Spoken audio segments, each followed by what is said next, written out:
आपले आपण जाणावे सोहित जेणे राहे चित्त समाधान. बहुरंगे माया असे विखुरली कुंठितची झाली होता बरी. पूजा ते अबोला चित्ताच्या प्रकारी भाव विश्वंभरी समर्पावा. बहुरंगे माया असे विखुरली कुंठितची झाली होता बरी.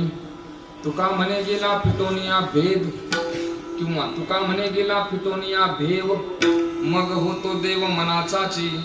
बहुरंगे माया असे विखुरली कुंठितची झाली होता बरी. श्री विठ्ठलं सुकरुणार्णवमाशुतोषं दीनेष्ट पोषमगसंहति सिंधुशोषं. श्री रुक्मिणी मतिमुषं पुरुषं परन्तं वन्दे दुरन्तचरितं हृदि सञ्चरन्तं. नमामि सद्गुरुं शान्तं सच्चिदानन्द विग्रहं पूर्ण ब्रह्म परानन्दं ईशमालन्दी वल्लभं. नमो सद्गुरु तुकया ज्ञान दीपा. नमो सद्गुरु सच्चिदानंद रूपा. नमो सद्गुरु भक्त कल्याण मूर्ती. नमो सद्गुरु भास्करा पूर्ण कीर्ती जयांची केली स्मरण. होय सकळ विद्यांचे अधिकरण तेची बंधू श्री चरण श्री गुरूंचे ते नमस्कार. आता विठ्ठल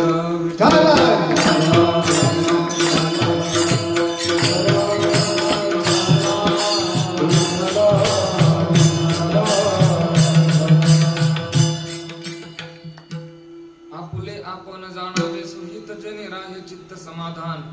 बहुरंगी माया असे विखुरली कुंठितची झाली होता बरी. सेवेकरता निवडलेला अभंग विश्ववंद्य विश्वसंत संत श्रेष्ठ जगद्गुरु श्री तुकोबाराय महाराजांच्या अभंग गाथेतील 4 चरणाचा गोड असा अभंग असून या अभंगातून जगद्गुरु श्री तुकोबाराय मानवी जीवनातील स्वहिताची व्याख्या प्रतिपादित करतात. विठ्ठला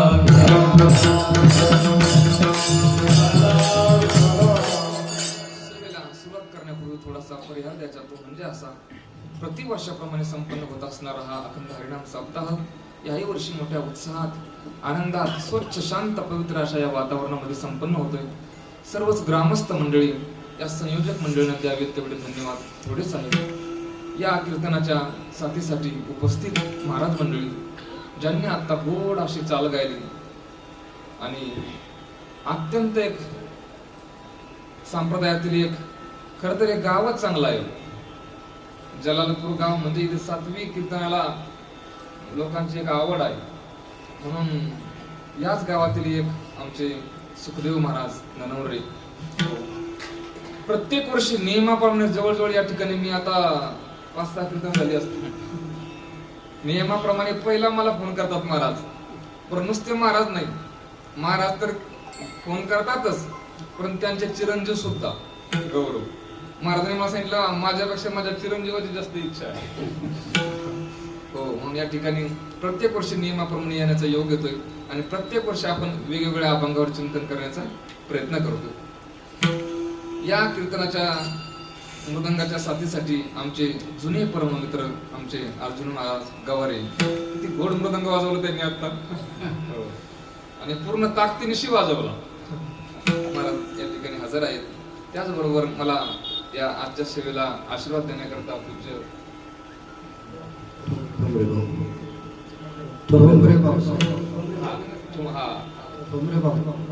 भाऊ या ठिकाणी खर तर भाऊंना मोठमोठ्या कार्यक्रमात पाठीमागे आशीर्वाद देताना नेहमी पाहत असतो. आज आशीर्वाद आहे फक्त पुढून आहे आशीर्वाद आहे. भाऊ या ठिकाणी आज खरं मला वारकरी लोकांविषयी मला खूप आनंद वाटतो. समोर येऊन बसले त्यांच्याकडे पाहिलं की एक मन भरून येतं. किती दिवस या लोकांनी सेवा केली. भाऊ आहे त्याचबरोबर गावात कैलास महाराज आहेत. आमचे दुसरे एक महाराज आपले सचिन महाराज आणि सर्वच गावकरी मंडळी आहेत. बाल गोपाळी भजनी मंडळी आहेत. सर्वांच्या चरणी नतमस्तक होतो आणि चिंतनाला प्रारंभ करतो. विठ्ठल अभंग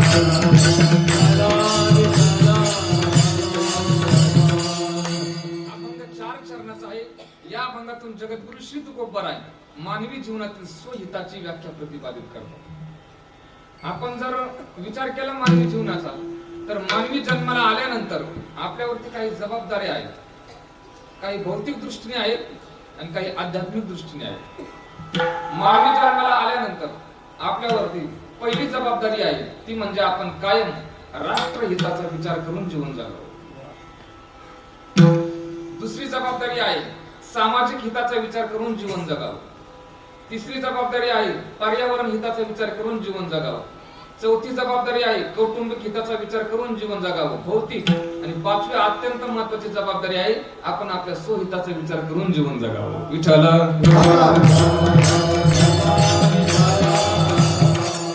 पहिली जबाबदारी आपण पाहूया. आपण प्रत्येकाने या ठिकाणी जेवढी माणसं असतील कोणी मानवी जन्माला येऊ द्या आपण राष्ट्रहिताचा विचार करायचा. एक मी ते सुविचार बोल वाचला होता. त्यांनी असं म्हटले पानी ना हो तो नदिया किस काम की, आंसू ना हो तो आंखें किस काम की, दिल ना हो तो धड़कन किस काम की, अगर हम वतन के काम ना आए तो जिंदगी किस काम की. कायम आपण राष्ट्रहिताचा विचार करायचा. मी नामदेव महाराजांचा एक प्रमाण देणार आहे. त्या अगोदर भाव सांगतो. कारण आपण जर चुकीचे वागलो तर त्याचा परिणाम राजावरती होतो, म्हणजे सध्या पंतप्रधानावर. बायको जर चुकीचं वागली तर परिणाम नवऱ्या ज्यांचे लग्न झालेत ना त्यांच्यावरती होतो. बायको जर चुकीचा वागला तर परिणाम पतीवर होतो. आणि शिष्य जर चुकीचा वागला तर परिणाम गुरुवरती होतो. त्याच्यामुळे जुनी लोक फार शिष्य करत नव्हते. कोणालाही माळा अगोदर व्रत द्यायचे, तू एवढ्या दिवस अनुष्ठान कर मग तुला माळ घालील. शिष्य फार करत नव्हते. भाऊ आम्ही केले बघा काय होतं ते होईल. पण शिष्य जर चांगले वागले ना बुवा तर आपला आहे का मोक्ष. राष्ट्र करी पाप राजाने भोगावे, राज्याचे सर्व पुरोहिता. शिष्य केले पाप भोगावे आणि स्त्रीने केले घेणे पुरुषांश किंवा भ्रातृंश. म्हणून राष्ट्र हिताचा विचार करून कायम जीवन जगावं. ते अटल बिहारी वाजपेयीचे वाक्य मला फार आठवतात. सदनात ज्यावेळेस उभे राहायचे ना ते, तर काय त्यांचा या राष्ट्राविषयी भाव होता. या भारत मातेविषयी बोलायचे काय, यह वंदन की भूमि है, अभिनंदन की भूमि है, यह तर्पण की भूमि है, यह अर्पण की भूमि है, इसका बिंदु बिंदु हमारे लिए गंगा जल है, इसका कंकर कंकर हमारे लिए शंकर है. हम जिएंगे तो भारत के लिए और मरेंगे तो भी भारत के लिए.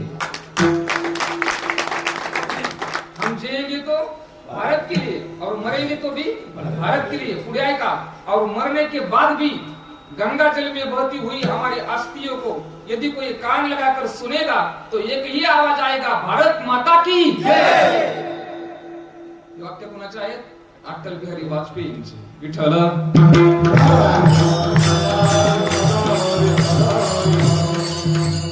आणखी थोडस बोलतो. या जगात एक राजा होऊन गेला जगत जेता. त्याचं काय नाव? सिकंदर. अध्यात्मात मी एक नाव ऐकलं ना, अध्यात्मात मी एक नाव ऐकलंय पुरू. आपल्या शास्त्रात होऊन गेला पुरू नाव. पण या लोकांच्या दृष्टीने सिकंदर झाला. भौतिक जगाच्या सिकंदराचे गुरु कोण? सॉक्रेटिस. अत्यंत बुद्धिवान व्यक्ती. सॉक्रेटिसांचे 3 शिष्य, प्लेटो, अरस्तू आणि सिकंदर. 2 बुद्धिवान, एक शूर. सॉक्रेटिस इतका बुद्धिमान होता, त्याचे एक जर सुविचार आपण वाचले ना तर आपले जीवन समाधानाला प्राप्त होतो. इतका बुद्धिमान माणूस असताना देखील सॉक्रेटिसांचा एक सुविचार सांगतो, बारीक ऐका कळलं. सॉक्रेटिस असं म्हणायचे, मैं इस दुनिया में सबसे बुद्धिमान व्यक्ति हूं, मैं इस दुनिया में सबसे बुद्धिमान व्यक्ति हूं, क्योंकि मुझे ये पता है मुझे कुछ नहीं पता. जिसको पता है उसको पता लगेगा, नहीं तो कुछ नहीं पता लगेगा. ऐका, सॉक्रेटिस बुद्धिमान व्यक्ती. परंतु सिकंदराने जग जिंकलं आणि भारत जिंकण्याकरता ज्यावेळेस निघाला ना त्यावेळेस गुरुदेवांकडे गेला आणि विनंती केली, गुरुदेव भारत जिंकण्याकरता चाललोय, भारतातून तुमच्याकरता काय आणू. ते उदाहरण ऐकल्याबरोबर मी एकटाच रडलो. काय भारत माता श्रेष्ठ आहे. निवांत रूममध्ये बसलेलो होतो. मी ज्यावेळेस ऐकलं माझ्या डोळ्यात पाणी आलं. सिकंदराने सांगितलं, सॉक्रेटिसने सांगितलं सिकंदराला, सिकंदर भारत जिंकायला चाललाय? म्हटले हो. एक काम कर, भारत जिंकल्यानंतर माझ्याकरता काही गोष्टी आण. त्या गोष्टी ऐका कोणत्या आहेत. कहा सुकरात ने राजन विजय जब हिंद पर पाना, कहा सुकरात ने राजन विजय जब हिंद पर पाना, हमारे वास्ते भारत से एक ज्ञानी गुरु लाना. जगातला बुद्धिमान म्हणतोय बरं काय, हमारे वास्ते लाना प्रभु भारत से एक गीता. नृपति तुम भूल मत जाना, कहानी राम और सीता। हमारे वास्ते तुम राजन गंगा जल भी ले आना, जिसे पी पी कर ऋषियों ने गहरे तत्व को छाना। हमारे वास्ते राजन कमल बंशी भी ले आना, बजाकर हम भी देखेंगे कैसा सूर है मस्ताना। किती गोष्टी सांगितल्या? कोणत्या कोणत्या? पहिले म्हणजे ज्ञानी गुरु, गीता, रामायण, गंगाजल, कमल आणि बंशी। काय भारत श्रेष्ठ आहे विठ्ठल,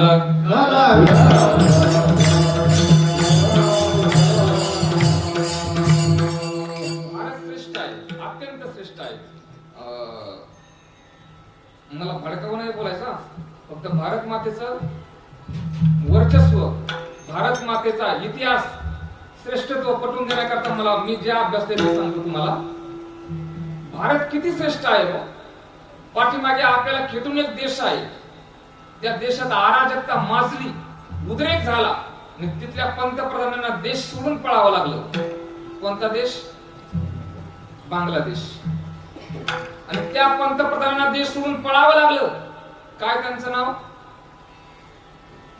त्या बाईचं नाव काय? आता देश सोडून पळावं लागलं, आता उद्रेक झाला 7-8 महिन्यापूर्वी। शेख हसीना, पाहिला असं ना आपण बातम्या, शेख हसीनाला देश सोडून पळावं लागलं।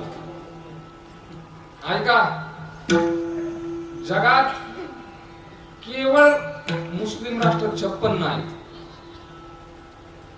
स्पेशल मिक्स आणखी भरपूर आहेत।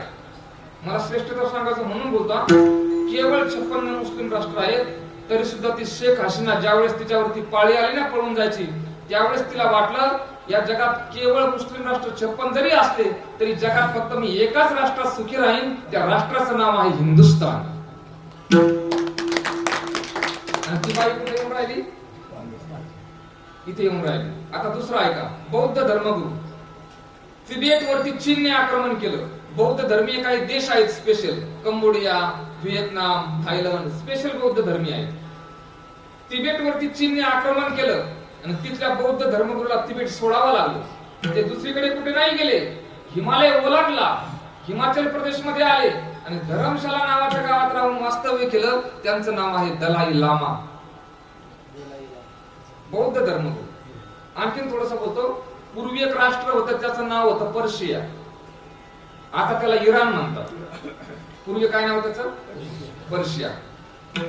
काही विशिष्ट लोक त्या देशात व्यापाराकरता घुसले आणि त्या देशावरती कब्जा मिळवला आणि त्यांना तिथून हाकलून दिलं।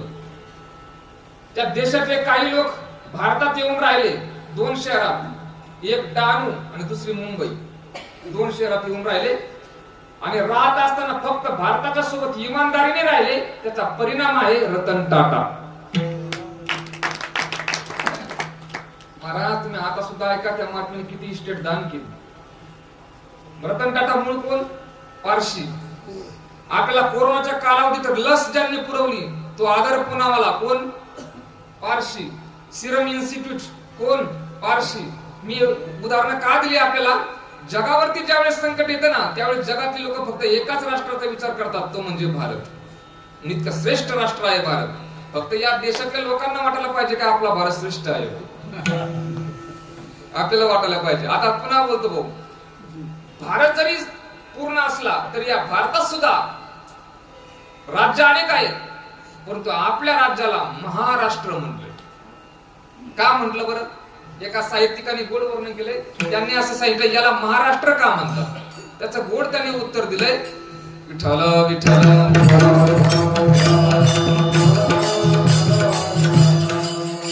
त्यांनी असं म्हटलं याला महाराष्ट्र का म्हणतात? त्याचं कारण असं आहे, देश बाहेरून सुरक्षित आहे सीमेवरच्या जवानामुळे आणि देश आतून सुरक्षित आहे या देशातील विचारवंतांमुळे। त्याच्यामुळे याला काय म्हटलंय? महाराष्ट्र म्हटलंय। पण आपल्याला धोका आहे ना, तो इतर लोकांपासून नाही, आपल्याला धोका जास्त धोका कोणापासून आहे? आपल्यापासूनच आहे। आपल्याच लोक नियम पाळत नाहीत आणि भारताच्या संस्कृतीला तितकंसं महत्व देत नाही। आपला धोका आपल्यापासून आहे। एका वक्त्याच्या मुखातून मी एक गोष्ट ऐकली होती गोड, म्हणजे एका गाढवाची आणि कुत्र्याची शर्यत लागली कशाची? पळण्याची.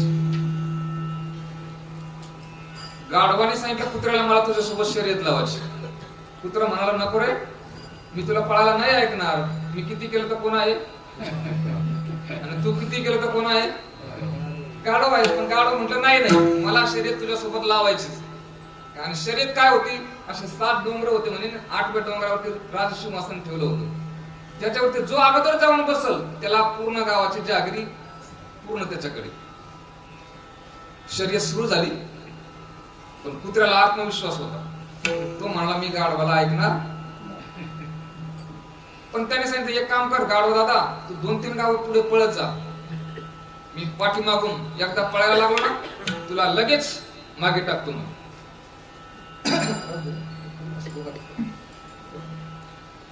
2-3 गाव गाढव पुढे गेलं. आणि पुढे गेल्यानंतर कुत्र्याला अंदाज होता की मी या गाढवाला आता मागे टाकणार.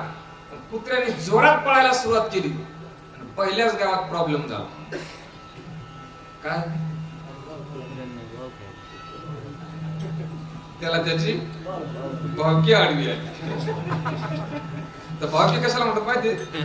ऐका, भावकीची व्याख्या गोड सांगतो. जिच्याशिवाय जगता येत नाही आणि जी नीट जगू देत नाही तिला भावकी म्हणायचं.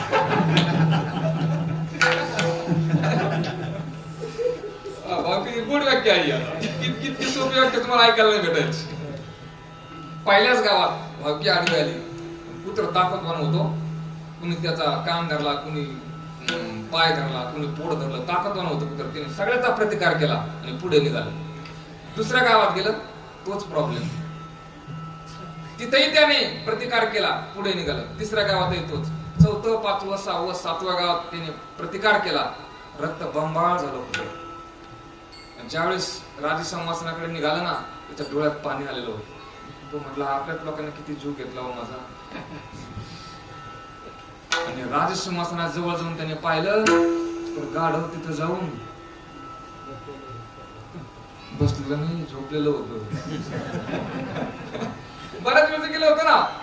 मग कुत्र्याला आणखी राग काही वरून आलं आणि त्याने विचार केला मी जरी कुत्रा असलो तरी सुद्धा मला आता इथं जर मी जर पळालो असतो, माझ्या लोकांनी भावकीने जर अडवलं नसतं तर या गादीवर मीच बसलो असतो आणि इथं राज्य कुणाचं असतं? कुत्र्याचं असतं. पण इथं आता गाढवाचं राज्य आहे आणि त्या गाढवाच्या हाताखाली मला आता नांदावं लागणार. सगळ्या कुत्र्याच्या जातीला नांदावं लागणार. कुणाच्या हाताखाली?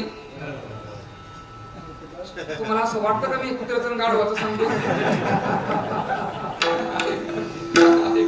अरे बाबा हो, आपला तोच प्रॉब्लेम आहे. विठ्ठल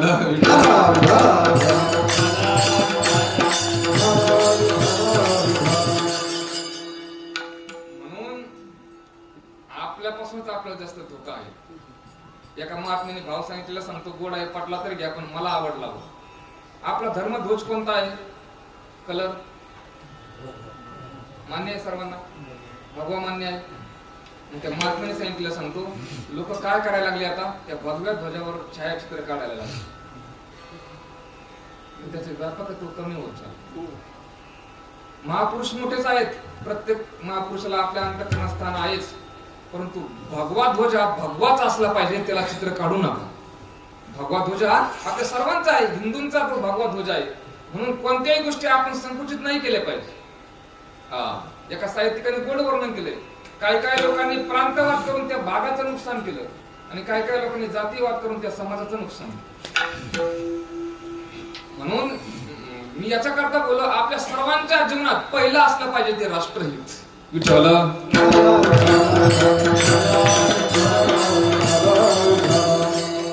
दुसरा मुद्दा होता सामाजिक हित जोपासणं.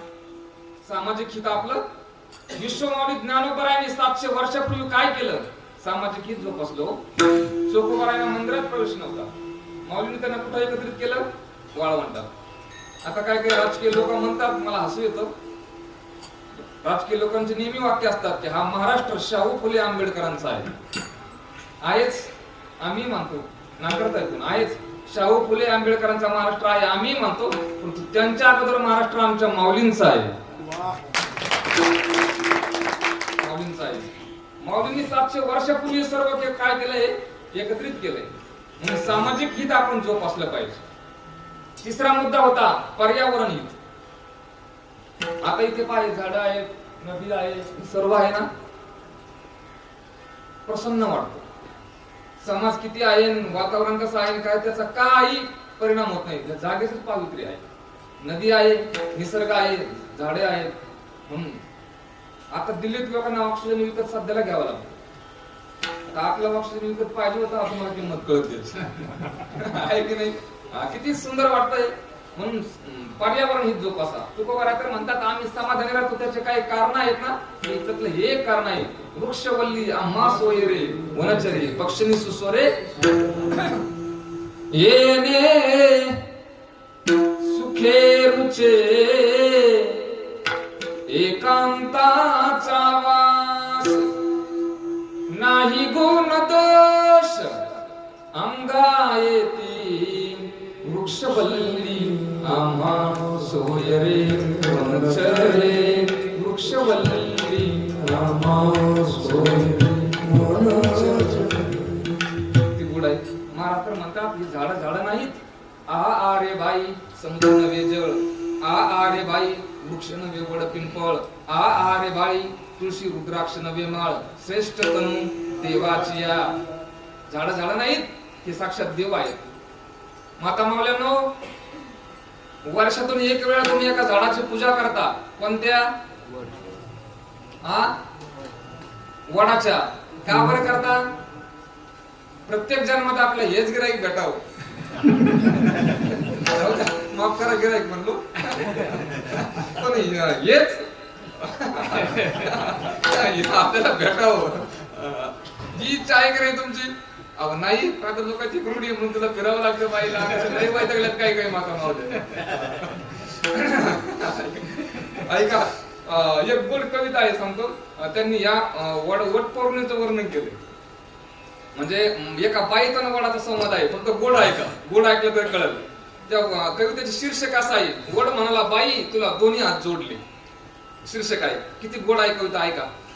एक बाई लगबगीनं पूजेसाठी आली, भक्ती भावाने वडाला चक्रा मारू लागली. वडदादा पूजा पदरात घे, जन्मोजन्मी पुन्हा मला हाच पती दे. त्यावेळेस आश्चर्याने वडाने विचारलं, हाच पती पाहिजे? आश्चर्याने वडाने विचारलं, हाच पती पाहिजे? काही म्हण बाई, तुला खरंच मानलं पाहिजे.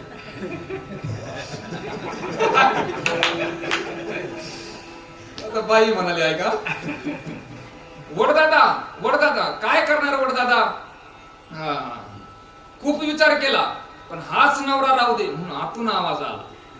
वड म्हणाला, एवढे दुर्गुण असून सुद्धा तू याचीच निवड केली, म्हणून मला तुझी फारच दया आली. बाई म्हणाली, वडदादा तसं काहीच नाही. असं नाही की आमच्या बिलकुल पटत नाही. दुसरा नवरा मागायचा मीही विचार केला, पण कल्पनेनंच माझा जीव कासावीस झाला. कारण जास्तच बिलिंदर निघालं, मग काय करायचं?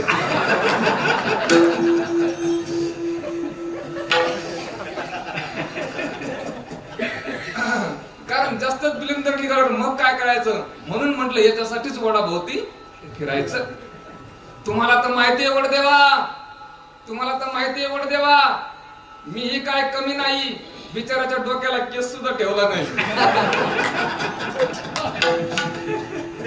ज्यांचे गेले त्यांनी हात करून घ्या. अधूनमधून गुरगुर करत मी थोडस ऐकते. अधूनमधून गुरगुर करता मी थोडस ऐकते. एका कानानं ऐकून दुसऱ्या कानानं माहितीये तुम्हाला. वडदादा माझी आई मला म्हणाली नवरा बदलायचा नाही. म्हणजे आतून आलेला आवाज कुठून आला होता पहा. वडदादा माझी आई मला म्हणाली नवरा बदलायचा नाही, कारण याच्या इतका बावळट माणूस तुला कुठंच मिळायचा नाही.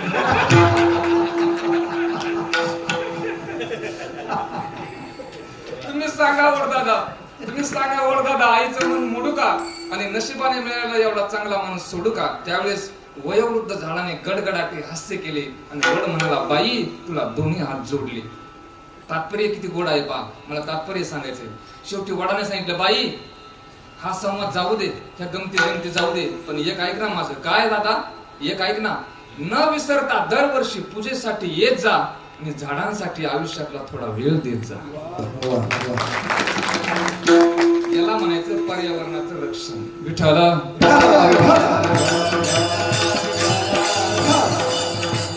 चला, चौथा मुद्दा भौतिक दृष्टीने चौथा मुद्दा कौटुंबिक हित. कुटुंबाचे आपण आता ज्यांचे ज्यांचे लग्न झालेले आहेत मंडळीची काळजी घ्यायचं काम कुणाचं? तुमचं आहे की नाही? बरोबर की नाही? तुमचंच आहे ना. मानाचा आला काळजी ते घेत नाही. काय काय माता मला इतक्या वैतागल्या तुम्हाला. एका घरी आम्ही बसलो होतो, तो माणूस बाहेरून आला, बाई घाबरली, म्हणजे महाराज मी स्वयंपाकाला कामाला लागते. म्हणलं का होत आहे? नाही नाही नाही नाही मालक आले. म्हणलं येऊ दे ना. नाही नाही महाराज तेलेसा टाकलेलं आहे. म्हणजे काय दहशत आहे बघ काय लोकांची. एवढी दहशत नाकारे करू. अरे लग्न लागल्या बरोबर त्यांनी सर्वस्व त्यांचं सोडलं आई वडिलांचं. तुमच्या बरोबर आल्या की नाही? बरोबर आलं की नाही? मी असं ऐकलं बघ, देश मला आठवत नाही, परंतु कोणत्या तरी देशात असं आहे. कसं तिकडे बाया नाही नांदायला जात.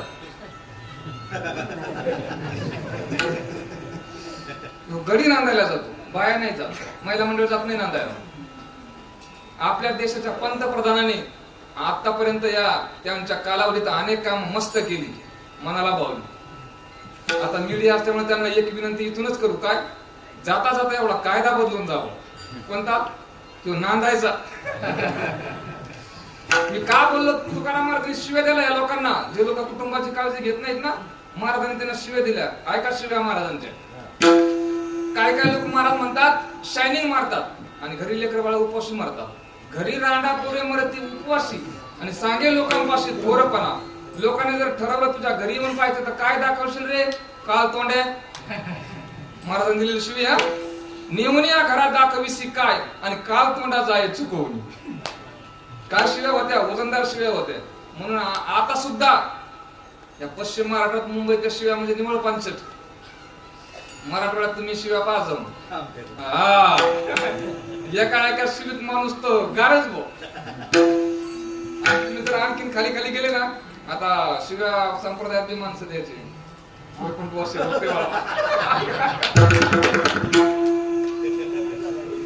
गुरुवर्य जयराम बाबा भोसले, बापरे बाप, आता मला शिवाय त्यांच्या 8 होते, पण माझं वय नाही राहू द्यायचं. आमच्या तिकडे जालना जिल्ह्यात म्हातारा बाबा खनेपुरी पण शिवाय द्यायच्या ना कना करून लोकांना ते, पण त्यांच्या शिवाय प्रसाद म्हणून लोकांना वाटायचे. साधना होत. तुकोबारांनी शिव्या दिल्या जे कुटुंबाची काळजी घेत नाहीत त्यांना. 4 जबाबदाऱ्या मी तुम्हाला सांगितल्या भौतिक दृष्टीने, आणि अत्यंत महत्वाची जबाबदारी आहे त्या आध्यात्मिक दृष्टीने. म्हणजे ती जबाबदारी अशी आहे, तुकाराम महाराज सांगतात आपण मानवी जीवनाला आलात ना, मग एक काम करा, आपण इथे आल्यानंतर फक्त आपल्या सोयीताची जाणीव ठेवा. त्या सोयीताची व्याख्या सांगतात, त्याची जाणीव करून देतात अभंग.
तरी सांगितले आहे.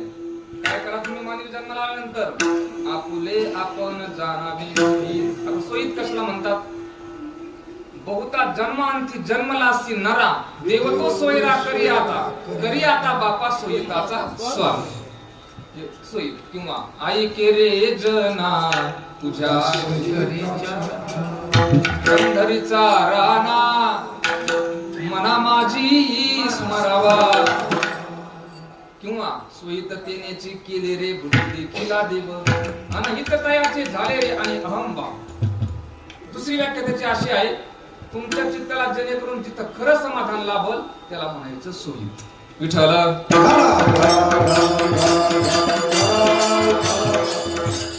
समाधान कशाने लाभतं? चालीनं म्हणता प्रमाण सांगतो.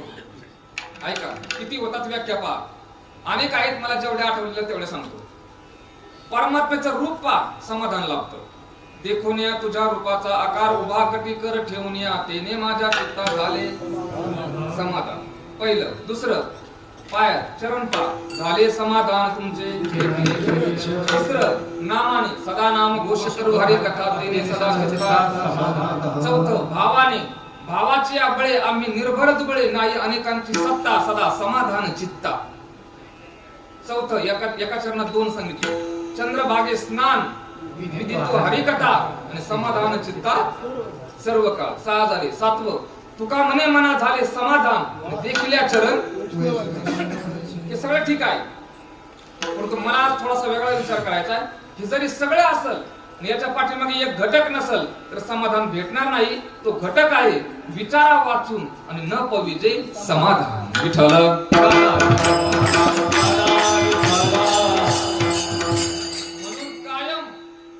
आपले विचार चांगले ठेवायचे. विचार चांगले असले की माणूस समाधानी राहतो. कीर्तन सुद्धा त्यांचेच ऐकायचे ज्यांचा विचार चांगला आहे त्यांचे. ज्यांचा विचार चांगला नाही ना त्यांच्याकडे डुकून सुद्धा पाहायचं नाही. भजन सुद्धा असंच करायचं जर समाधान लागलं तर. नाही तर भजन पण तसं भजन करायचं नाही. तुकोबराचं प्रमाण आहे त्याच्या करता. महाराज म्हणतात तुका म्हणे जेणे राहे समाधान ऐसे ते भजन पार पावे. कोणताही नाही. कीर्तनाची इतकी सध्याचा भाऊ आता किस्सा घडला. एक विदर्भाचे कीर्तन करायला जालन्याजवळ आणि गायकाला जवळ बोलावून घेतलं. आता कसं असतं कीर्तनाला जेवढे अंतःकरणातून भाविक माणसं असतील ना तेवढी कीर्तनाला साथ चांगली होती. आता मला इथे आहे ना गायक किती भारी आहे ती मला काही वाटतच नाही. इथं इतकी सुंदर चाल म्हणायला आली त्यांची भावना काय आहे कीर्तनाला काही काही चांगले गातात पण सारखे मोबाईलला तिकडून तिकडं आक्षेप होतो. आणि ते कीर्तन करायचा तो अनादर आहे. आता मी जेव्हापासून कीर्तन करायला लागलो आता माझा मोबाईल कुठे आहे मला माहिती नाही. आता कीर्तन झाल्यानंतर तिचे कोणाचे फोन आले का काय झाले का नंतर ते. पण काय असतंय कीर्तन हे करत असताना आपण मस्त परमात्म्याची भक्ती आहे आणि विचार सुद्धा मी का बोललो हे सर्व हे सगळं विचारपूर्वक करायचं. ते कीर्तनकार आले आणि गायकाला बोलावून घेतलं. म्हणजे दोन मंगल म्हणा. सुरुवातीला मंगल म्हणजे पांडुरंगा करू ते मंगल दोन म्हणा. ते म्हणजे ठीक आहे त्यांचं मंगल पाठ नव्हतं. म्हटले नंतर कीर्तन व्याख्यान सुरू झालं प्रमाण द्या म्हटले. अर्धा पाऊण तास झालं कीर्तन सुरू होऊन पण प्रमाणच येईना. विषय तसा होता एकही प्रमाण येईना. गायक चांगले होते त्यांना राग आला थोडा. ते म्हणजे काय माणूस आहे कीर्तनकाराचा विषय चालू होता राम रावणाच्या युद्धाचा. रामाने राक्षस मारले आणि मग गायकाला रागच आलेला होता. ते म्हणले काय कोणकडे सांगायला लागला. विषय चालू होता राम रावणाच्या युद्धाचा. रामाने राक्षस मारले आणि गायकाने प्रमाण दिलं कोंडो कोंडून धरून जीव.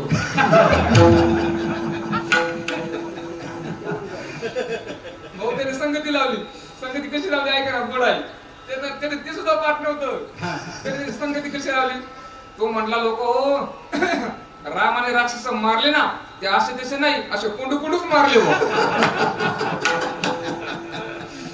तर आता असा विचार असेल तर ते न ऐकलेलं बरं ना. विठ्ठल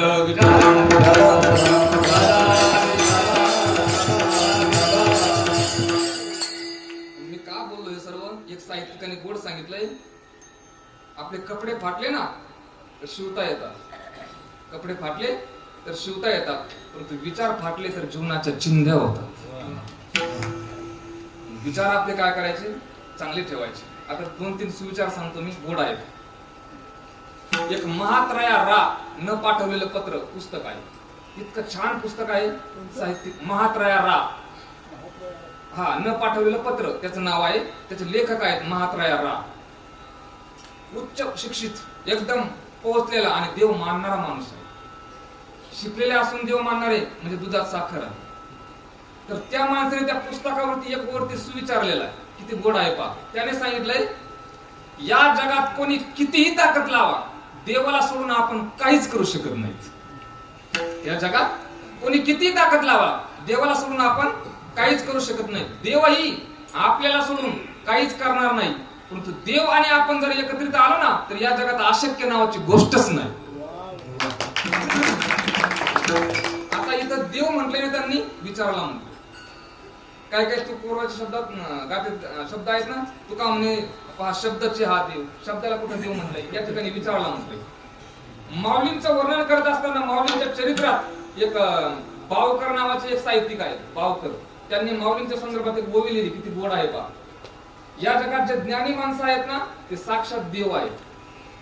जे ज्ञानी आहेत ते साक्षात देव आहेत. जे अज्ञानी आहेत तेच राक्षस आहेत. आणि ज्ञान अज्ञानाने मिळून आहेत ते आपण आहोत. आता ओवी आहे का, ज्ञान तेच देव, ज्ञान तेच देव, अज्ञान तेच दानव, ज्ञान अज्ञान मिळून मानव समीकरण आहे. म्हणून या जगात फक्त आणि फक्त ज्ञान कमवण्याचा, विचार कमवण्याचा प्रयत्न करा. बाकीच्या गोष्टी आपल्या प्रारब्धाने होणार आहेत. आता इथे कीर्तनात जेवढी लोक आलीत ना, त्यांनी प्रामाणिकपणाने उत्तर द्यायचं. आपल्या देशात सर्वात श्रीमंत माणूस कोण सध्याला?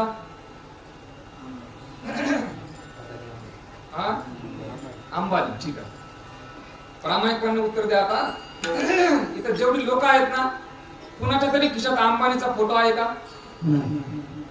तुम्हाला माणूस की नाही राव. देशातला सर्वात श्रीमंत माणूस, एकाच्या खिशात फोटो नाही. पण या गादीवरून मी विश्वासपूर्वक सांगू शकतो, या ठिकाणी जेवढे लोक बसलीत ना, असा एकही माणूस नसेल की त्याच्या घरात आमच्या माऊलींचा फोटो नाही. माऊलींनी काय दिलं आपल्याला? विचार दिले. म्हणून या जगात विचाराला फार किंमत आहे. म्हणून विचार फक्त चांगले ठेवा. विचार तुमचे चांगले असले की परिस्थिती दुःख देत नाही. आता एक क्रमणिका सांगतो, अनुक्रमणिका. पहिला असतो विचार, त्याच्यानंतर तयार होतो भाव, त्याच्यानंतर तयार होते श्रद्धा, आणि त्याच्यानंतर तयार होतो तो आत्मविश्वास. पहिला काय होतो? विचार. विचार जर चांगले असले ना, तुमच्यावर परिस्थिती काहीच परिणाम करत नाही. फक्त विचार चांगले ठेवा. अमेरिकेत घडलेली एक घटना आहे. अमेरिकेत एक बाई मुलगी जन्माला आली. तिचं नाव आहे विल्मा रुडॉल्फ. विल्मा रुडॉल्फ, तुम्ही नेटवरती चेक करा, तिची माहिती आहे. वयाची 4 वर्ष असताना तिला 2 आजाराने गाठलं. न्यूमोनिया, लोहितांगज्वर, आणि ती पांगळी झाली, अपंग झाली. आईने दवाखान्यात नेलं डॉक्टरांकडे, आणि डॉक्टरने सांगितलं, विल्मा बाई तुला आता कधीच चालता येणार नाही, जमिनीवरती पाऊल नाही ठेवता येणार तुला. डॉक्टरांनी तिला लोखंडाचे बूट दिले, आणि त्या बुटाचा आधार घेऊन विल्मा कशी तरी बूट बस करायची. परंतु विल्माचा विचार चांगला होता. विल्माने प्रयत्न करत करत करत करत वयाच्या 9व्या वर्षी डॉक्टरांचा सल्ला थुडकावला. पायातले लोखंडी बूट काढून टाकले आणि जमिनीवरती पहिलं पाऊल टेकवलं. वयाच्या 9व्या वर्षी. वयाच्या 13व्या वर्षी तिला थोडं थोडं चालता पळता यायला लागलं. आणि लोक वयाच्या 15व्या वर्षी ती वेगाने इतकी धावू लागली.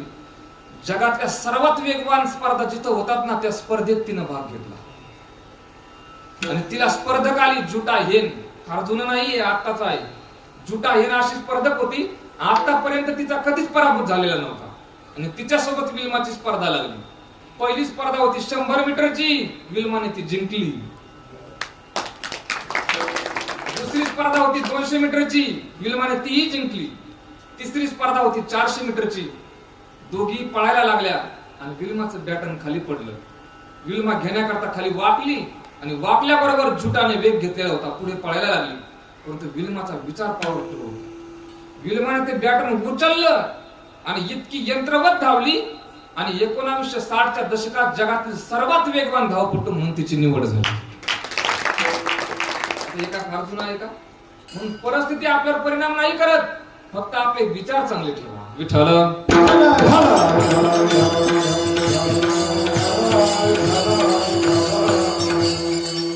वारकरी संप्रदायात आता ही सगळी आमच्यासारखी महाराज मंडळी साधक मंडळी फिरतात. याचं कारण काय आहे? माऊलींनी आमच्याकडे थोडाफार विचार दिला, तो विचार आपल्याला सांगतोय म्हणून आहे की नाही. फक्त आपले काय करायचे, विचार चांगले ठेवायचे. विचार चांगले असले की समाधान आहे. म्हणून विचारा वाचून न पाहिजे समाधान हे खरं सोयीत आहे. म्हणून आपुले आपण जाणावे सोयीत जेणे राहे चित्त समाधान. परंतु समाधानी राहण्याकरता या जगातला एक धोका आहे. तो धोका तुम्हाला टाळता आला पाहिजे. तो धोका सांगतात महाराज अभंगात.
समाधानी आहोत. धोका कोणता आहे?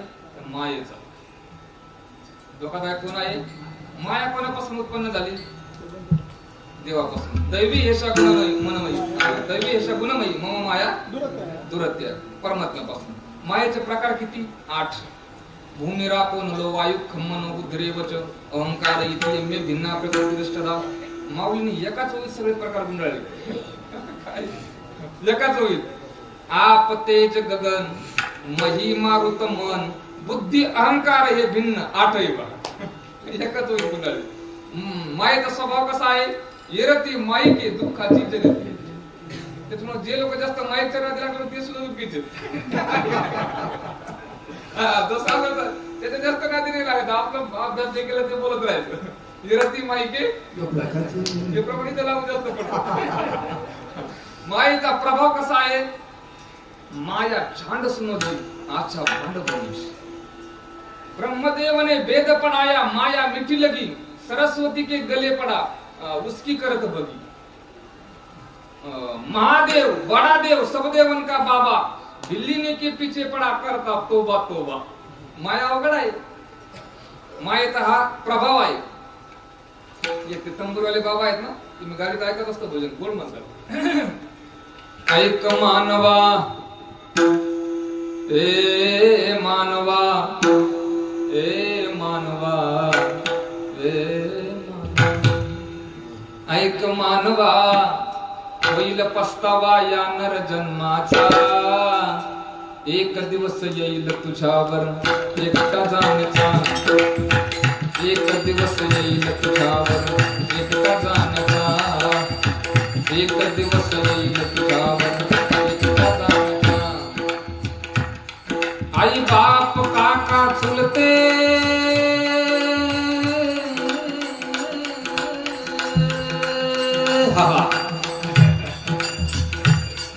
आई बाप काका चुलते सर्व एक कामा पुरते.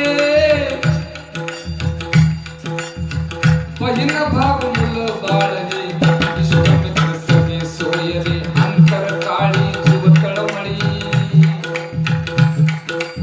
अंतर काळी जीव तळमळी हे अनुभव तू याचा. एक दिवस येईल तुझ्यावर एकटा जाण्याचा. एक दिवस येईल तुझ्यावर एकटा जाण्याचा. एक दिवस येईल तुझ्यावर एकटा जाण्याचा.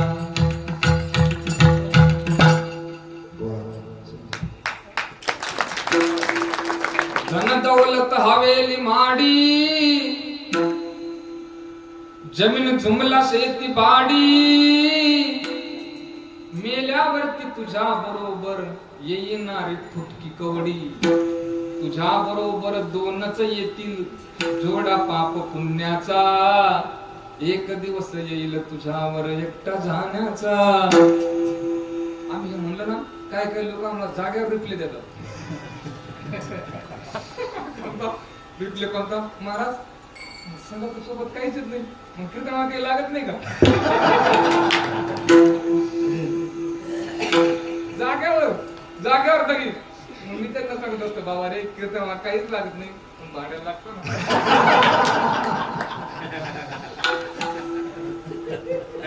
त्याच्यामुळे भाऊ लोक आणखी कीर्तन काढायला पैसे कमी देतात, भाड्यावर जास्त देतात. ज्यांना आता कळत आता कळ, बाकी त्याला सकाळी कळ काय. जाऊ दे. शेवटी त्या पदात सांगितलंय, आता डोळे उघडी रे नरा, चुकावी 84चा फेरा, जगी नाही कोणी कुणाचे, सर्व मायेचा पसारा, बहुरंगी माया असे विखुरली विठ्ठला.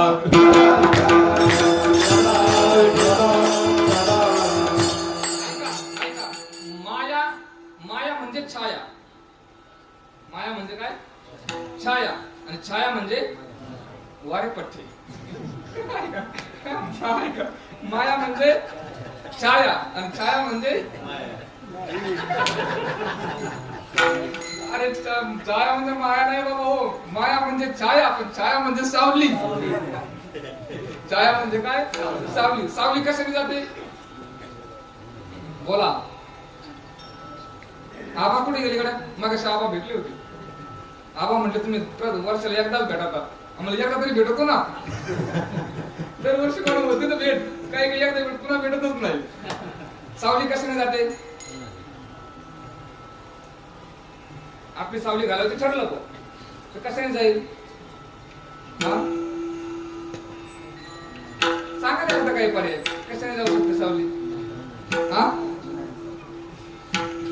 तुम्ही लयच गप झाले हो, चुकलं तर मी काय केस करतो का काय? सावली कशाने जाते? ऐका, काल परवा एक माणूस म्हणला आभाळ आलं, उन्हात उभं राहायचं आणि आपली सावली पडू द्यायची नाही. कशी बरं? तर माऊलीने 2 प्रकार सांगितले. पहिला प्रकार आहे, माऊली म्हणतात आपण काय करायचं, भर दुपारी कडक उन्हात सूर्याच्या खाली उभा राहायचं. आपली सावली काय होते? आपल्यात गडप चिरून जाते. आणि दुसरा प्रकार तुकोबाराने सांगितलाय, खाली झोपायचं. वा. माया त्याची ब्रह्म, ब्रह्मतेची माया, अंगाने छाया जया, तोडिता न तुटे, सारिता निराळी, आणि लोटांगण तळी हरत. 2च प्रकारे सावली जाते. कोणत्या? एक तर सूर्याच्या खाली उभा राहायचं भर दुपारी, नाहीतर मग खाली झोपायचं. तिसरा प्रकार तुम्ही किती ताकद लावा, सावली जात नाही. तसं माया पण 2च प्रकाराने जाते. कोणत्या? पहिली जाते ज्ञानाने, दुसरी जाते भक्तीने. ज्ञानाने कशी जाते? माऊलीने त्याच्याकरता बोलवून दिली. माऊली म्हणतात, जो प्रत्येक बोधाची माथया, हे कीर्तन हा बोध जर तुमच्या माथ्यात तुम्ही जर टाकत आला नाही बोधाच्या, जो प्रत्येक बोधाची माथया सोहमतेच्या मध्याने आल्या, सूर्य जसा मध्याने आल्यानंतर सावली जाते ना, तसं बोधाच्या पण जो प्रत्येक बोधाची माथया सोहमतेच्या मध्याने आल्या, लपे आत्मभ्रांती छाया आपण पातळी. आपण पातळी ज्ञानाने जाते आणि दुसरी जाते भक्तीने. हरी हरी तुम्ही म्हणारे सकळ, आणि ते मायाचा सुटही विठ्ठला.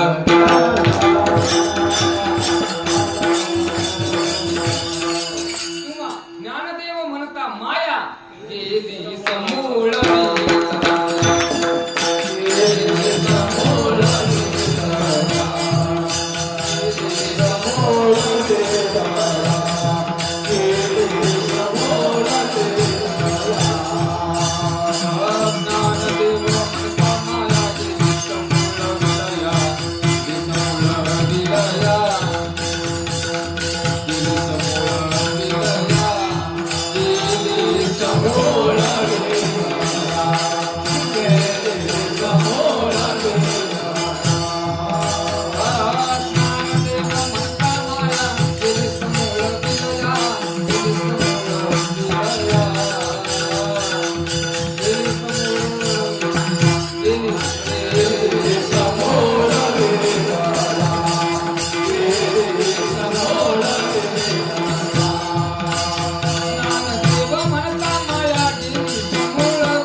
माऊलींचं नाव घ्या फक्त. ज्ञानदेव म्हणता माया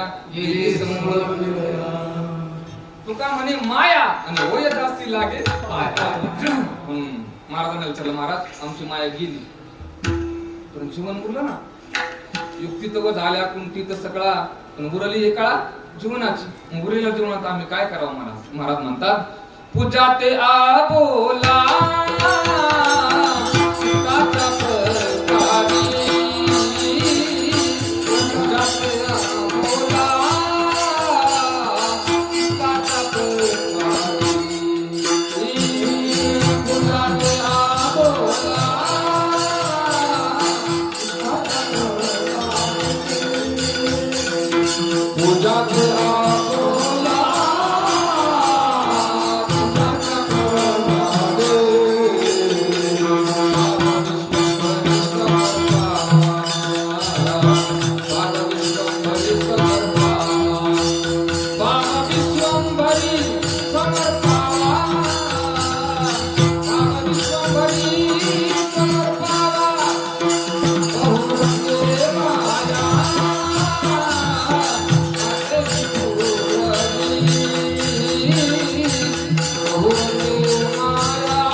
चित्ताच्या प्रकारे. तुम्हाला म्हणतो पूजा करा ना, पण पूजा कशी करा?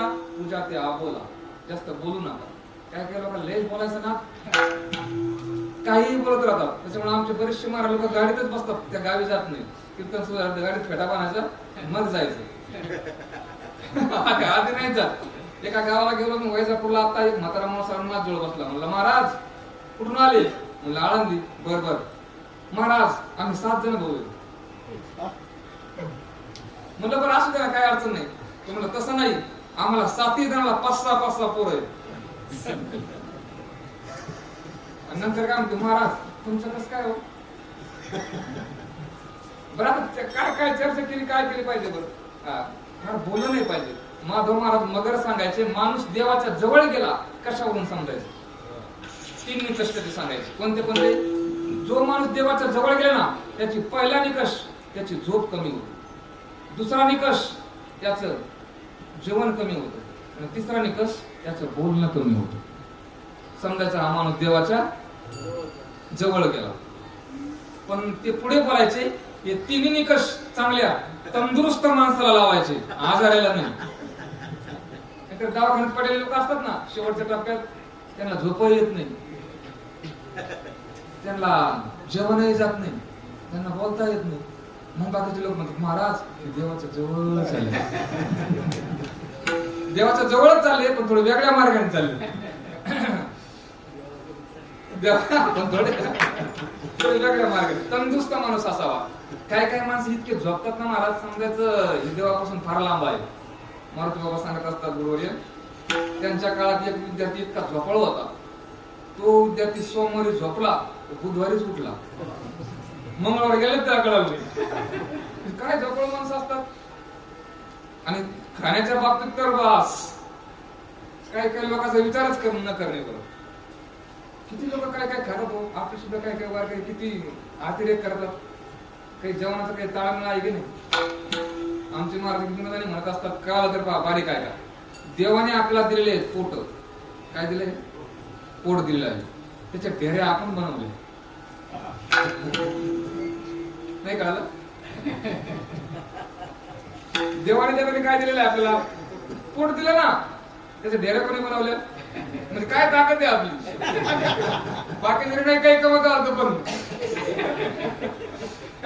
अरे बाबा हो, पोट राहायला पाहिजे, माणूस निरोगी राहतो. पाठीमागे मी काही अनुष्ठान केले. 20 दिवसाला एकदा जेवायचं, 20 दिवसांनी एकदा जेवायचं. हा औरंगाबादच्या गावी गेलो होतो त्यावेळेस. काही फळं घ्यायचे नाही तर ज्यूस घ्यायचं फक्त. आणि रात मी आता शेतकऱ्याला नाही समजा कष्टाचे काम आहेत, पण ज्यांना बुद्धीचे काम आहेत, अनुष्ठान करायचे, त्यांनी तरी पहा करून.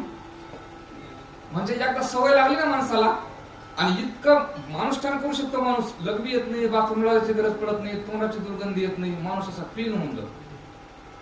तुम्ही फक्त करून पहा, 2-3 वेळा जरी झाले ना आपलं ते अनुष्ठान, तर माणूस असा एकदम फ्रेश होऊन जातो. आणि आपण कायम या पोटावर मारा करत राहतो ना, आणि तुकोबाने म्हणतात पोटी जन्मती रोग. सगळ्या रोगाचं जन काय आहे? पोट आहे. आणि ते पोट जर आपण फ्रेश ठेवलं तर मग आपल्याला आळस येत नाही. आता मी आनंदीत किती नाही म्हणलं, आमचा आता विद्यार्थी आहे त्याला विचारा, 8-10 तास रोजची बैठक आहे. बसतोच 8-10 तास क्लास घेण्याकरता दिवसभर. गाडीतही बैठकच आहे, तरी सुद्धा मला धीर सुटली. आणि 25 वर्ष होत आली, माझं वजन 1 किलो जास्तीत जास्त वाढलं तर 1 किलो, आणि कमी झालं तरी 1 किलो. मग त्याच्याकरता वेगळं काय करतो असं नाही, फक्त आपण जर आहारावरती काय आपल्याला जमतंय आणि किती आपल्याला जमतंय याचा जर अंदाज आला तर आपलं आजारी पडायचं काम नाही आणि काहीच होत नाही. परंतु आपण काय करतो, जे दिसल ते गोडाऊन असल्यासारखं आपलं भरडत राहतो, मग ते आपल्याला पचत नाही ना. मुद्दा माझा असा होता, झोप कमी झाली, जेवण कमी झालं की झोप कमी झालीच, आळस येत नाही. आणि अत्यंत महत्वाची गोष्ट म्हणजे बोलणं, फार बोलायचं नाही. आता आम्ही तुमच्या घरी आलो ना, आल्या डायरेक्ट विषय नाही काढायचे कोणते पण. आता माझ्याकडे काही आनंदले लोक येतात ना, मी त्यांना म्हणतो फ्रेश व्हा, प्रदक्षिणा करा, दर्शन करा, निवांत या, मग बोलतो. तर आम्ही प्रवासाने कधी कधी सीन झालेला असतो आणि घरात गेलेले लोक तिसराच विषय काढतात. पहिलं आमच्या मुलांना मी एक सूचना देत असतो, तुम्ही जरी कुठे गेले कार्यक्रमाला तरी गेल्याबरोबर त्या घरात थोडी नजर फिरवायची. नजर फिरवली की आपल्या लक्षात येतं. पहिले आम्हाला फोटो पाहायला लागायचे ते पक्षाचे, ते कोणत्या पक्षाचे आहेत. आता फोटो पाहायला लागतात ते गटाचे, ते कोणत्या गटाचे आहेत त्याचा अंदाज घेऊन बोलायचं. आता 10 मिनिट बसायचं. एका गावात तरकडी म्हणजे किरकिरी झाली. एक शेवगावला माझा एक विद्यार्थी आणला, मी हातपाय धुवायला गेलो आणि तो माणूस होता राष्ट्रवादीचा आणि माझ्या संग विद्यार्थी आणला होता तो कट्टर भाजपचा. मी 5 मिनिटात हातपाय धुत असताना त्यांची अमृत तुमरी वाढली. जेवण राहिलं बाजूला, तो म्हणतो नाही पंतप्रधान चुकलं, तो म्हणतो नाही बरोबर आहे. मी का बोलतो हे सर्व? अरे कोणत्या पक्षात काय करायचं हे जगाचा प्रश्न असतो. तो आपण साधकाने आपलं मस्त आपलं फ्रेश राहायचं. आणि या जगात असं म्हटलंय, ठेवली आनंद तैशी चिरा. आणि पुन्हा असं म्हटलंय, एक गुड्स विचार आलाय, आपल्याला जर काम ते करायचंच नसेल, त्यांना वेळ द्यायचंच नसेल तर मग कशाला डोका लावायचं. मी याच्या करता बोलो, जुने महात्मे मौन धारण करायचे, मौन धारण करायचे, सगळी कामं व्हायची. आणि त्याला अनुसरून ते सुभाषित आहे. श्लोक तुकाला मला माहिती नाही, परंतु मौनम सर्वार्थ साधन सूत्र आहे. मौनम फक्त शांत राहायचं. आता सुद्धा काय लोक मौन धारण करतात, सगळे काम होतात. मोठे लोक एकादशी तरी मौन धारण करतात. मग कमी बोलायचं. पूजा ते आबोला पूजा, आणि बोलायचं असेल तर हरी बोला नाही तरी आबोला. पूजा ते आबोला, चित्ताच्या प्रकारे आणि चित्ताच्या प्रकाराने पूजा करा. परमात्मा स्वरूप कसं आहे हे चित्ताने परमात्म्याला आठवायचं. परमात्मा नेमकं कसं आहे ती पूजा श्रेष्ठ आहे. कारण करावी ते पूजा मनेची किंवा मनोमय पूजा याची पडली केशी राजा विठ्ठल.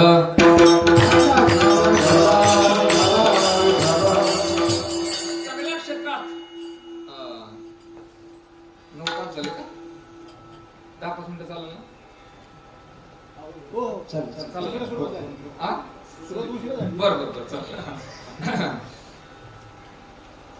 भाव परमार्थामध्ये भाव श्रेष्ठ आहे. भावाला महत्व आहे. काही न लगे एक किंवा देवा कारणे भाव भावे गावे गीत शुद्ध भावे बिना देव नकळे मी भाव बळे आकडे. किती प्रमाणे द्यायचे भावाचे? भाव फक्त ठेवा. वारकरी संप्रदायात मी पद्माकर महाराजांच्या मुखातून ऐकलं, साहेबराव नाना गायनाचार्य, तुम्ही पाहिला असेल त्यांना. त्यांच्या मुखातून ऐकलं. पालखीच्या सोहळ्यात नाना चाली वगैरे म्हणायचे. एक फिल्म सृष्टीतला माणूस समोर येऊन बसलेला होता. आता मृदंग एकीकडे, आता 2 माईक आहे तरी आम्हाला म्हणलं तर थोडा स्वर द्या, हे करा. मृदंग एकीकडे, नाना एकीकडे, पण मृदंगाला माईक नाही. हजारो समाज पालखी तळावरती बसलेला. नाना कधी स्वर चुकत नव्हते, स्वर सुटत नव्हता, कणसुरी होत नव्हते. त्या फिल्म सृष्टीतल्या चित्रपट सृष्टीतल्या माणसाने पाहिलं, हा म्हातारा माणूस काय स्वरात म्हणतोय बरं, त्यांना माहित नाही काय नाही मृदंग, तरी कसं काय स्वरात म्हणतो मृदंगाचे. तो कीर्तन सुटल्यानंतर नानांच्या जवळ आला म्हणे आणि नानांना विचारलं, महाराजजी मृदंग एकीकडे तुम्ही एकीकडे, आमच्या मुंबईत आम्ही फिल्मसृष्टीत गाणी वगैरे तयार करतो ना, ते इतके वाद्य असतात आम्हाला रिदमला, तरी सुद्धा आमचा स्वर लागत नाही, आणि तुम्हाला इथं मृदंगाला पण माहित नाही तरी तुम्ही मृदंगाच्या स्वरात म्हणताय, काय कारण हो? असं म्हटल्याबरोबर नानांच्या अंगावरती शहारे आले म्हणे आणि नानांनी एका वाक्य सांगितलं, बुवा आम्ही मृदंगाच्या स्वरात म्हणतो त्याचं एकच कारण आहे, काय? मृदंग आमच्यापासून किती जरी लांब असला तरी तिकडून मृदंग सांगतोय आम्हाला, नाना मी या स्वरात आहे म्हणा. काय काय काय भावा या महात्म्यांचा. डवरी गुरुजींनी जवळजवळ 88-89 वर्ष पखवाज वाजवला असं, म्हणजे 99 वर्ष ते जगले, 99 वर्ष ते गेले. त्याच्यात एक 10-11 वर्षाच्या पुढे जर आपण धरलं तर शेवटपर्यंत पखवाज वाजवत होते. आणि ज्यावेळेस आजारी पडले त्यांना उचकी लागली, 4 दिवस पुण्यात हॉस्पिटलला होते. आता मुलाखत आली एक, तुम्ही पहा. तुकारामांना भूमकर त्यांच्या जवळ होते, पुण्यातले ज्येष्ठ पखवाज वादक भूमकरांना. अण्णांनी त्यांना विचारलं, गुरुजी उचकी राहत नाही हो, कसं होईल हो? गुरुजींच्या डोळ्यात पाणी आलं म्हणे आणि गुरुजींनी सांगितलं, तुकारामा उचकीतून मी आता वाचल म्हणून सांगता येत नाही गड्या, परंतु तुकारामा एक काम कर. काय गुरुजी? तुकारामा एक लक्षात असू दे. काय गुरुजी? तुकारामा या आजारात मी जरी आता कदाचित मेलो, जर माझ्या जीवाचं काय बरं वाईट झालं ना तरी घाबरू नको, या मृदंगासाठी मी पुन्हा जन्माला येईल. त्याला म्हणायचं भाव. एवढा भाव आपला असला पाहिजे. हा म्हणून कीर्तन करत असताना, गात असताना, वाजत असताना आपला किती येतं हे महत्वाचं नाही, आपला भाव कसा आहे हे महत्वाचं आहे. विठ्ठल